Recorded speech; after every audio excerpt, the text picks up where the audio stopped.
Hello everyone, welcome you all at my YouTube channel the nursing academy. मैं श्री पूर्णिमा। ये applied psychology की first class है।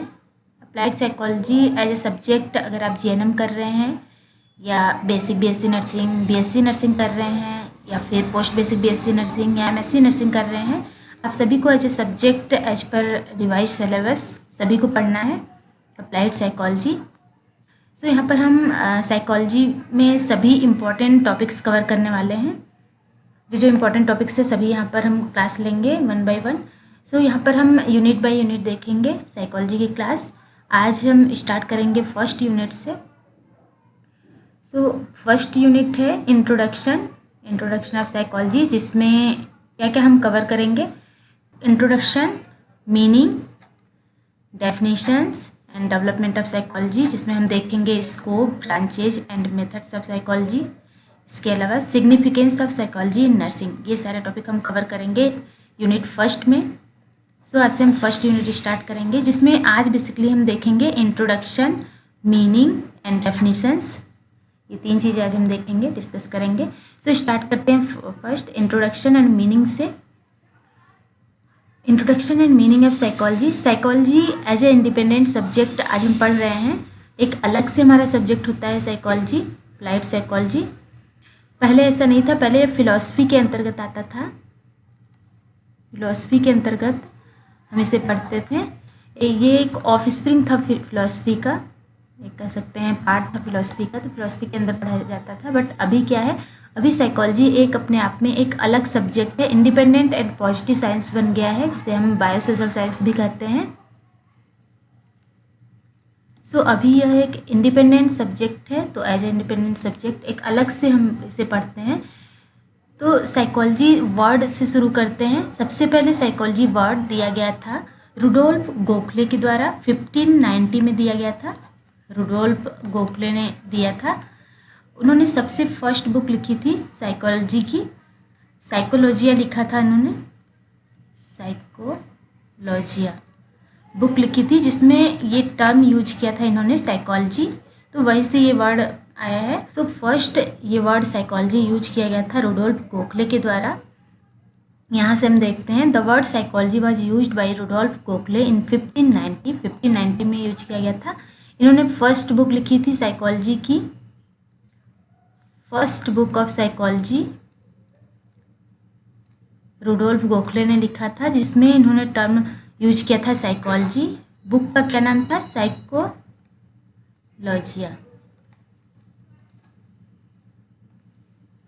इसके अलावा यह एक ऑफ स्प्रिंग है सब्जेक्ट फिलॉसफी का, जैसे हमने बताया कि फिलॉसफी के अंतर्गत इसे स्टडी किया जाता था। इंडिपेंडेंट सब्जेक्ट नहीं था उस टाइम। अभी क्या है, अभी एज ए इंडिपेंडेंट सब्जेक्ट हम पढ़ रहे हैं साइकोलॉजी, जिसे हम बायोसोशल साइंस भी कहते हैं। नेक्स्ट बात करते हैं मीनिंग की।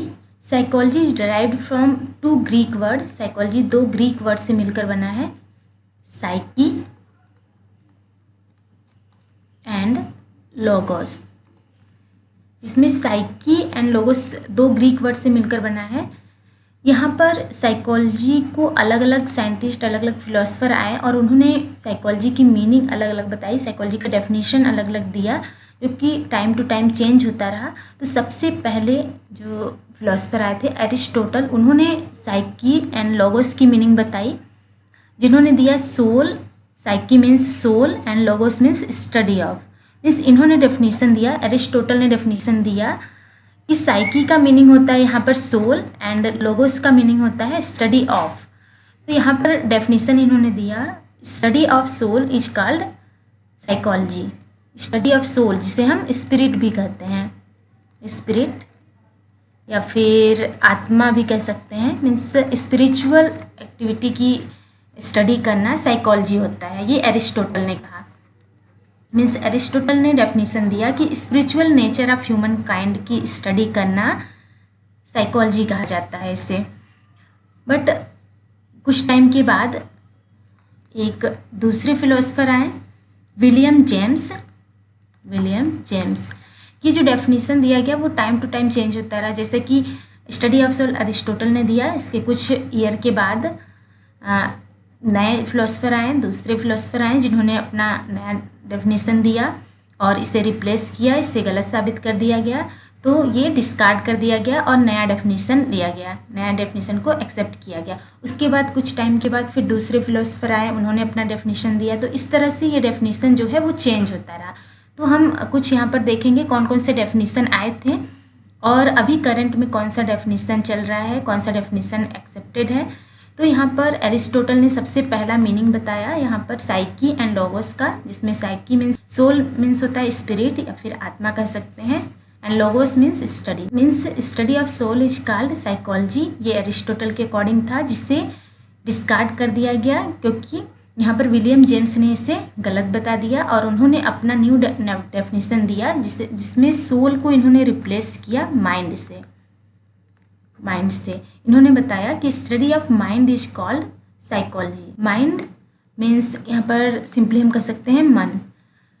माइंड मीन्स होता है फैकल्टी ऑफ थिंकिंग, मीन्स किसी भी पर्सन की thinking ability, reasoning, memory, perception, ये सारी चीज़ें जो है माइंड के अंदर आएंगी। तो study of mind is called psychology, ये विलियम जेम्स ने कहा था। सो ये एक्सेप्ट किया गया, बट कुछ टाइम के बाद माइंड को भी रिप्लेस किया गया कॉन्शियस एक्सपीरियंस से। विलियम जेम्स के बाद कुछ टाइम के बाद न्यू साइंटिस्ट आए, दूसरे साइंटिस्ट आए विलहेल्म वुंड, जो कि जर्मन के थे, जिन्हें फादर ऑफ साइकोलॉजी भी कहा जाता है। ये आपको ध्यान देना है, फादर ऑफ साइकोलॉजी।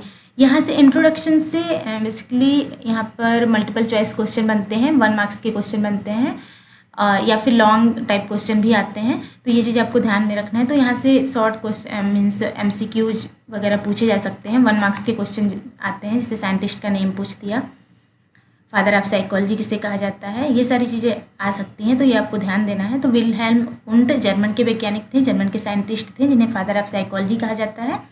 इन्होंने माइंड को रिप्लेस किया, माइंड वर्ड को रिप्लेस किया कॉन्शियस एक्सपीरियंस से। सो इन्होंने न्यू डेफिनेशन दिया, study of conscious experience is called psychology. Conscious experience जिसे हम कह सकते हैं एक तरह से चिंतन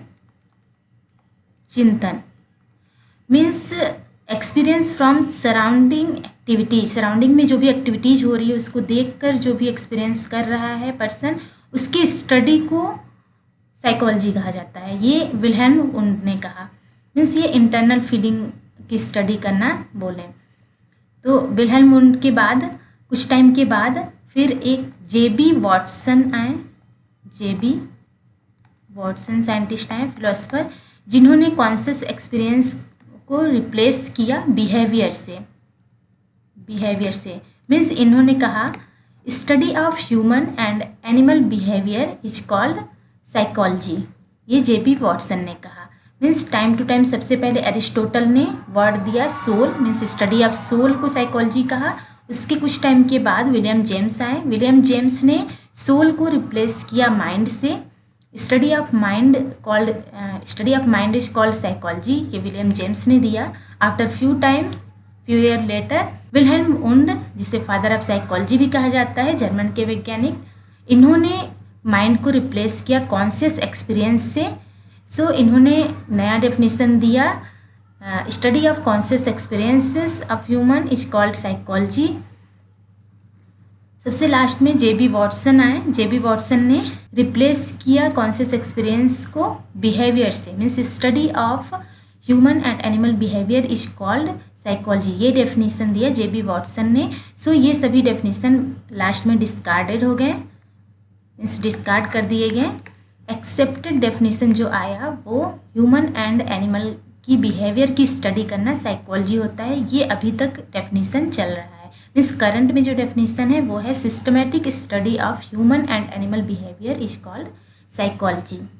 सो यहाँ से आप देख सकते हैं लेटर ऑन, सबसे पहले यहाँ पर एरिस्टोटल ने डेफिनेशन दिया study of soul is called psychology. Later on, William James used the term mind, which replaced soul, जिसने रिप्लेस किया सोल को। And after that the scientist Wilhelm Wundt, जिसे हम फादर ऑफ साइकोलॉजी कहते हैं, the scientist Wilhelm Wundt, father of psychology of Germany, defined psychology as the study of conscious experience is called psychology, Wilhelm Wundt ने कहा. And after that, however, this was also discarded in the course of time, and the current definition of psychology as the systematic study of human and animal behavior came to be accepted.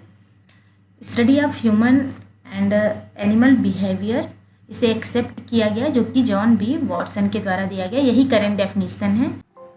तो यहाँ पर आप सोच रहे होंगे कि ये सारे डेफिनेशंस चेंज क्यों होते गए. तो यहाँ पर सबसे पहले हमने देखा कि study of soul is called psychology. तो सोल जैसे हमने बताया आत्मा या फिर स्पिरिट कह सकते हैं. तो आत्मा को हम देख नहीं सकते, यानी कि हम विजुलाइज नहीं कर सकते हैं, परसीव नहीं कर सकते हैं, या फिर हम मेजर नहीं कर सकते. तो हम इसकी स्टडी कैसे करेंगे. तो यहाँ पर हम इसकी स्टडी या एक्सपेरिमेंट्स नहीं कर सकते हैं, तो इसलिए इसे रिप्लेस कर दिया गया माइंड से.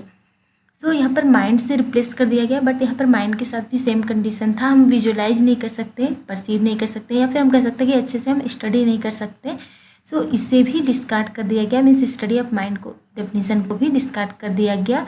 लास्ट में जब स्टडी ऑफ कॉन्शियस एक्सपीरियंस आया, तो स्टडी ऑफ कॉन्शियस एक्सपीरियंसेस में भी ये सेम था.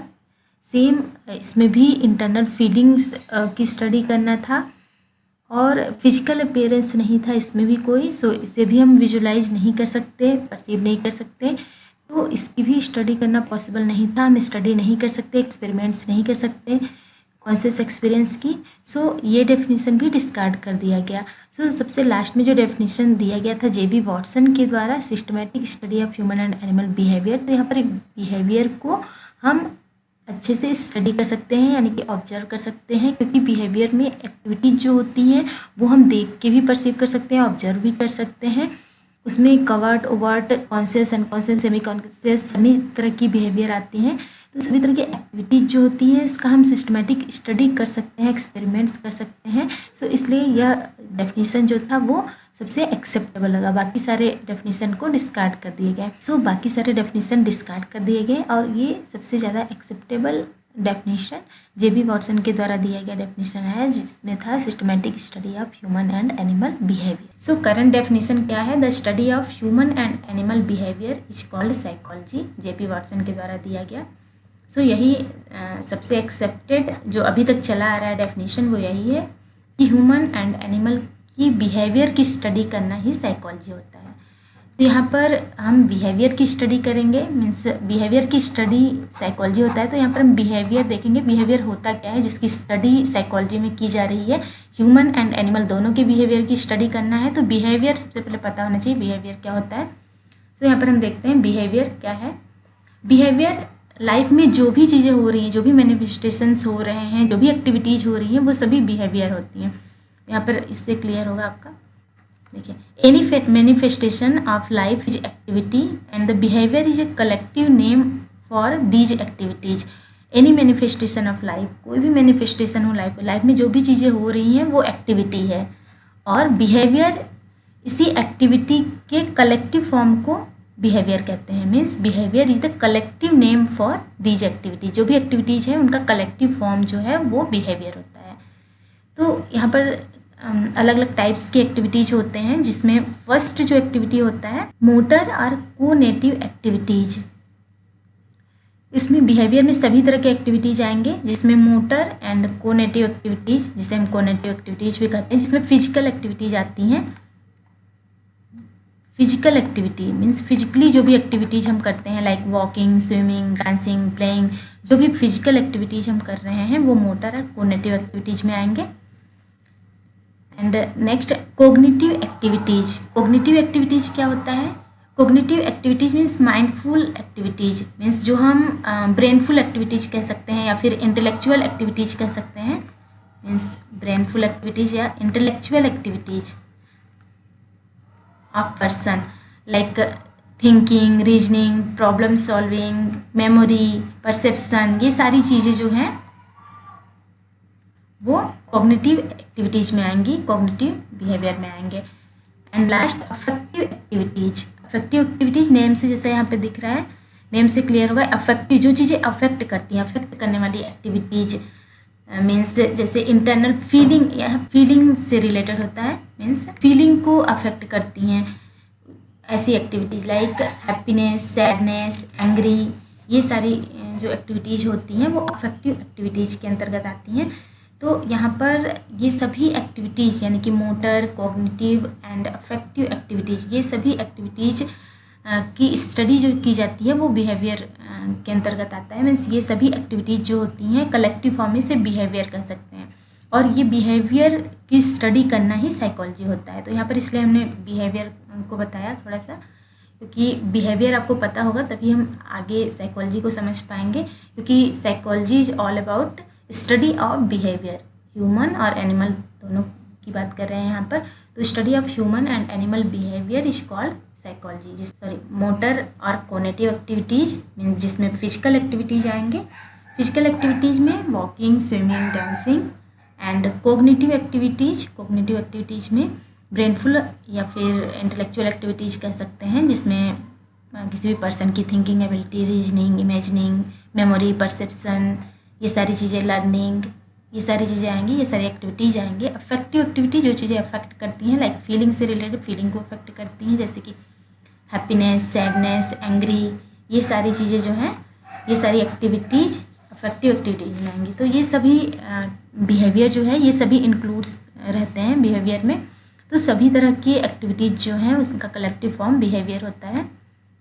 इसके अलावा बिहेवियर ओनली कॉन्शियस बिहेवियर को ही बिहेवियर में नहीं लेंगे, कॉन्शियस एक्टिविटीज़ को ही बिहेवियर में नहीं लेंगे, बल्कि अनकॉन्शियस और सबकॉन्शियस दोनों तरह के एक्टिविटीज़, तीनों तरह के एक्टिविटीज़ को इंक्लूड करता है behaviour.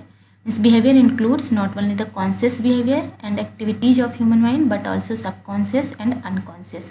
Conscious behaviour means aware of things, जब पर्सन जो है वो थिंग्स से अवेयर रहता है, मीन्स सभी चीज़ों से अवेयर रहता है थिंग्स से, उस टाइम के बिहेवियर को कॉन्शियस बिहेवियर कहते हैं।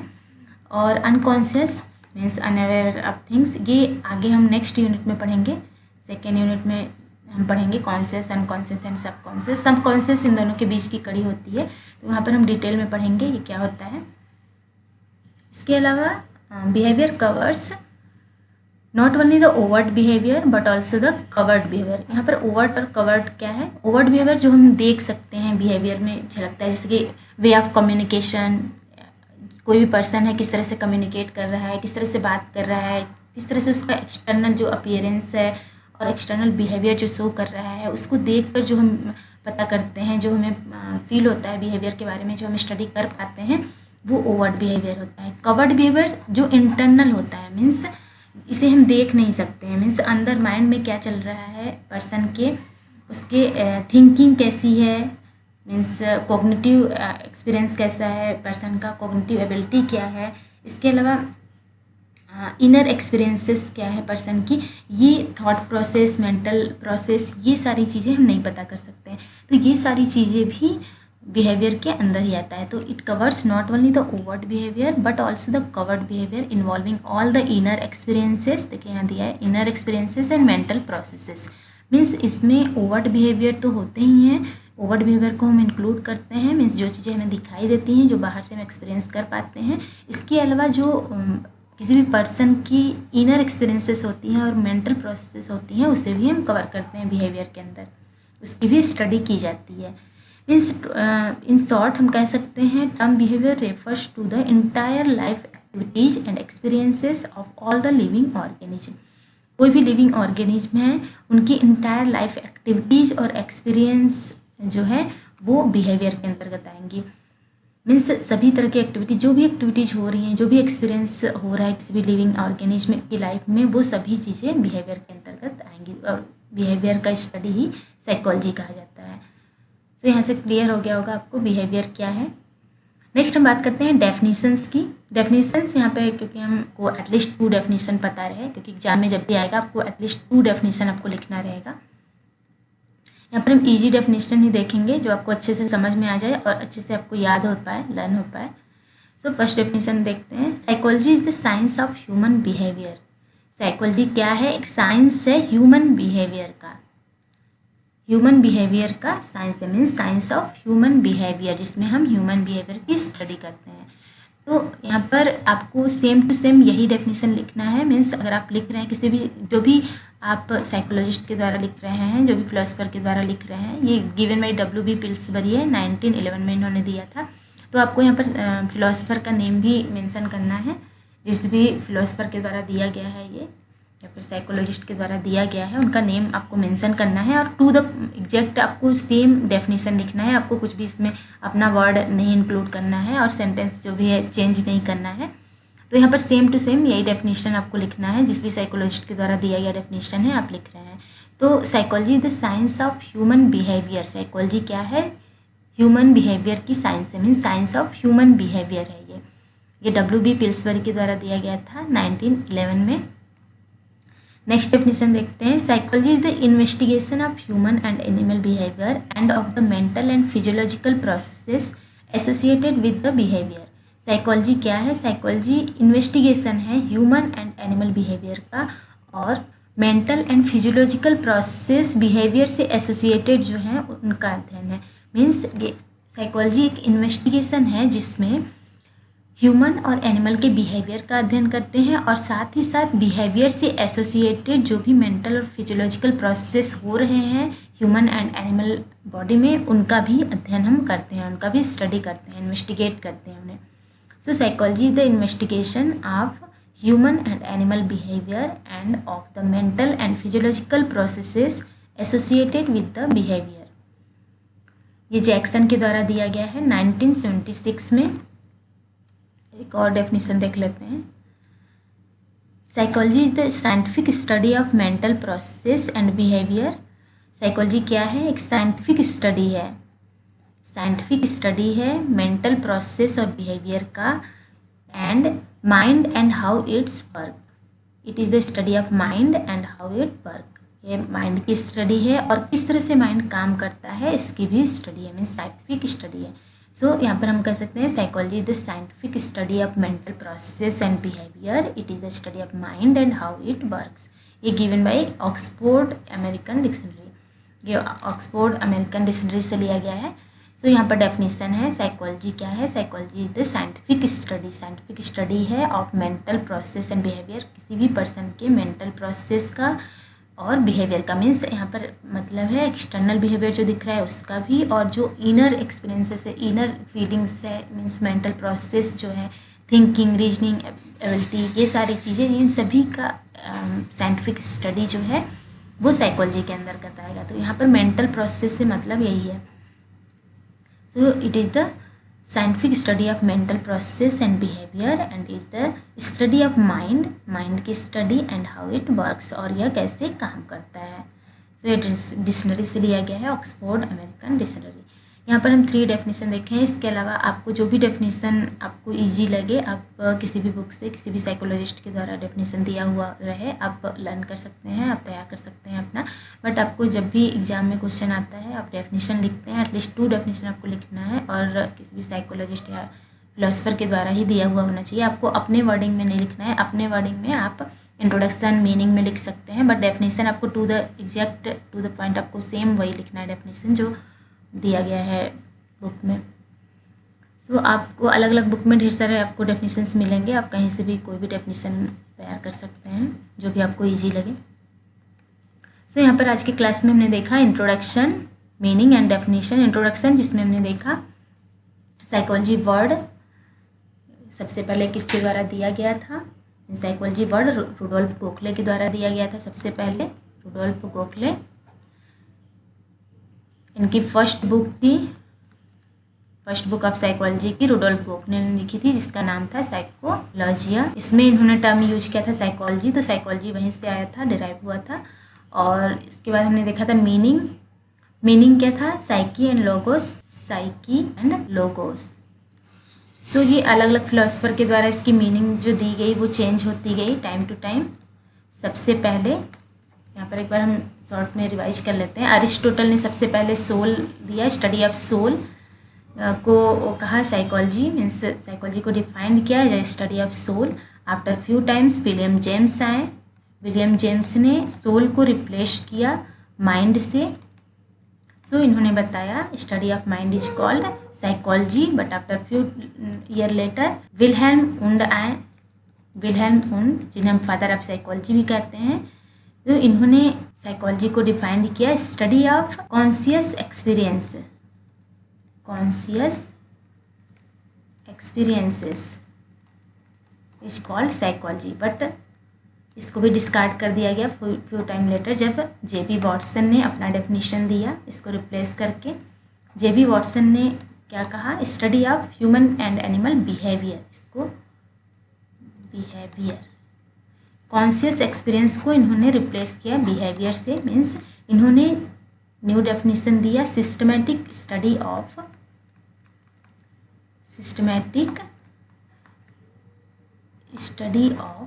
Human and animal behaviour is called psychology. So यही करंट डेफिनेशन है, यही डेफिनेशन आज तक चली आ रही है। तो करंट डेफिनेशन जो है वो यही है जो कि जेबी वॉटसन के द्वारा दिया गया है। सो यहाँ पर हमने देखा साइकोलॉजी का डेफिनेशन, एंड यहाँ पर स्टडी ऑफ बिहेवियर है, तो बिहेवियर को हमने डील किया है जिसमें सभी तरह की एक्टिविटीज़ इंक्लूड होती है बिहेवियर में, जिसमें 3 तरह की एक्टिविटीज़ हमने देखे, जिसमें conative, cognitive and affective behaviour हमने देखा। सो ये सभी तरह की एक्टिविटीज़ जो हैं, conative, cognitive and affective activities, सभी तरह की एक्टिविटीज़ बिहेवियर में इंक्लूड होती हैं। और बिहेवियर कॉन्शियस, अनकॉन्शियस, सबकॉन्शियस सभी तरह की बिहेवियर को इंक्लूड करता है, सभी तरह की एक्टिविटीज़ को इंक्लूड करता है। इसके अलावा कवर्ट एंड ओवर्ट बिहेवियर को इंक्लूड करता है। तो ये सारी चीज़ें हम बिहेवियर के अंतर्गत हमने पढ़ा। सो बिहेवियर को ओवरऑल हमने देखा कि ये सभी तरह की एक्टिविटीज़ को इंक्लूड करता है। लाइफ में जो भी एक्टिविटीज़ हो रही है और जो भी एक्सपीरियंसेस हो रहे हैं, जो भी किसी भी लिविंग ऑर्गेनिज्म की लाइफ में जो भी एक्टिविटीज़ एंड एक्सपीरियंसेस हो रही हैं, वो सारी चीज़ें बिहेवियर के अंतर्गत हमने देखी। तो study of behaviour is called psychology. यहाँ से हमने बिहेवियर को स्टडी किया। बिहेवियर के बाद हमने डेफिनेशंस देखे, जिसमें एटलीस्ट आपको 2 डेफिनेशंस हमेशा तैयार होना चाहिए, 2 डेफिनेशन आपको लर्न होने चाहिए, पता होना चाहिए। और साइकोलॉजिस्ट या फिलोसफर के द्वारा दिया गया है, जब एग्जाम में पूछा जाता है तो एटलीस्ट आप 3, इसलिए हमने बताया क्योंकि तब आपको एटलीस्ट 2 याद रहे।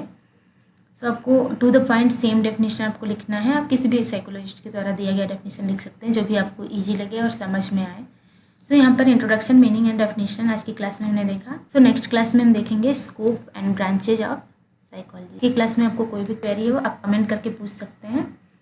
अदरवाइज वीडियो अच्छा लगा तो लाइक करिए, शेयर करिए और सब्सक्राइब करिए इस चैनल को। इसके अलावा बेल आइकन प्रेस कीजिए ताकि आने वाले वीडियोज़ के नोटिफिकेशंस आपको मिलते रहें। Thank you.